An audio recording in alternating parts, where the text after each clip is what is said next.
Hello everyone, this is Kevin from Points Travel Tech. Welcome to my Intercontinental Montreal review. If you're a returning viewer, you might know that I usually review Hilton hotels. And initially, we had booked the DoubleTree Montreal for this stay. However, a few weeks before our trip, we were informed that the hotel was temporarily closed due to the staff being on strike. We were told that they would redirect our reservation to the Intercontinental while honoring our Diamond status benefits. One quick note before we get started. Please consider subscribing to my channel and help me reach my goal of 1,000 subs for this year. Thank you very much. So without further ado, let's get on with the review.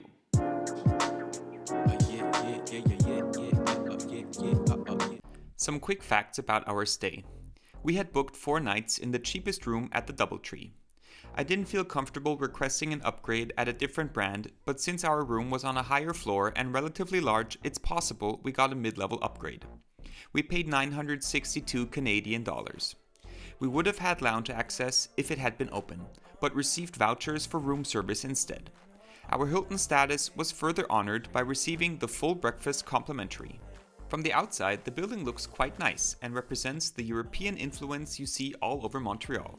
Once you enter the hotel, you walk through this corridor and head up an escalator. This leads you to the pretty lobby where we were promptly checked in by the friendly staff.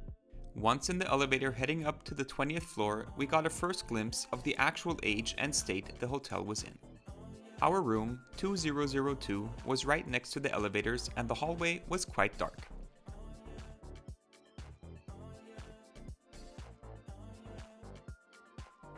The darkness continued inside the room where every light source needs to be turned on and off individually. One nightstand offered a socket array with electrical outlets and USB chargers. The bedside lamps also had an outlet, but they were so close to the bottom that only very small plugs could actually fit. The room was equipped with a king-size bed, a bench in front of it, a desk, an uncomfortable armchair, and a TV placed on top of a cupboard. With no ceiling light and the dark red carpets, this room looked really dingy. The bathroom, while quite large, has seen better days. The shower door was misaligned and made a loud scraping noise during opening and closing. The non-adjustable shower head was too low for my height of 6'1" or 1'87".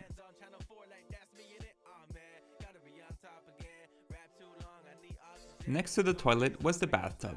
And while someone made the effort to renew the silicone in this area, they clearly didn't turn around and look at the shower.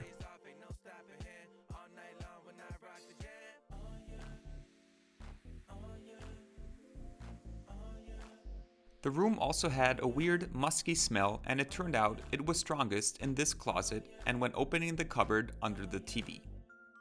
The next morning, the room looked a bit friendlier in the daylight due to the large window. The view through the dirty window was okay, at least we were high enough to see over the neighboring building. We also noticed this, and the fact that the elevator noise was super loud. Thankfully, we are not light sleepers, but I bet a lot of people have a hard time getting a good night's rest in this room. On a more positive note, the restaurant Osco looked very nice. Breakfast was served here by waiters and not as a buffet.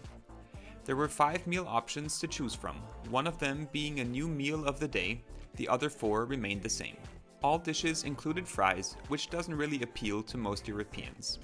The fact that this was all included in our room rate made up for that, and the food did taste very good. This tasty meal of the day was an English muffin served with steak strips and arugula. In order to sweat off those morning fries, we headed to the gym, which was really small but kept clean. The hotel also offers a small indoor pool. This was not so clean. If you want to swim some laps, having 2 strangers swimming simultaneously already feels a bit crowded. Better than no pool for sure, but at least clean those tiles, please.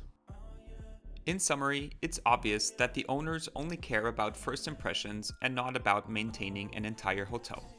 The lobby, restaurant, and bar look very nice, and the staff is friendly throughout. When I complained about the loud elevator noise, the receptionist said that it's a well-known issue, but basically admitted that the owners don't want to invest the money for the improvements. The owner of the Intercontinental is also the owner of the DoubleTree, and the DoubleTree employees rallied in front of the Intercontinental every day as a part of their strike, and they even hung posters in the surrounding neighborhood claiming the owner only cared about money and not about his employees or properties. This was my very first IHG experience, and I had always perceived Intercontinental as a prestigious brand. This location definitely does not do it justice. Don't stay here. And if you're a Hilton loyalist, spend the extra cash and stay at the Vogue Curio Collection. It's really lovely there. A review of that hotel is coming up. Thank you so much for spending your valuable time to watch my video. It's highly appreciated. As always, happy travels and see you soon. Like that's me in it, man. Gotta be on top again. Rap too long, I need oxygen. No days off, ain't no stopping hand. All night long when I rock the jam.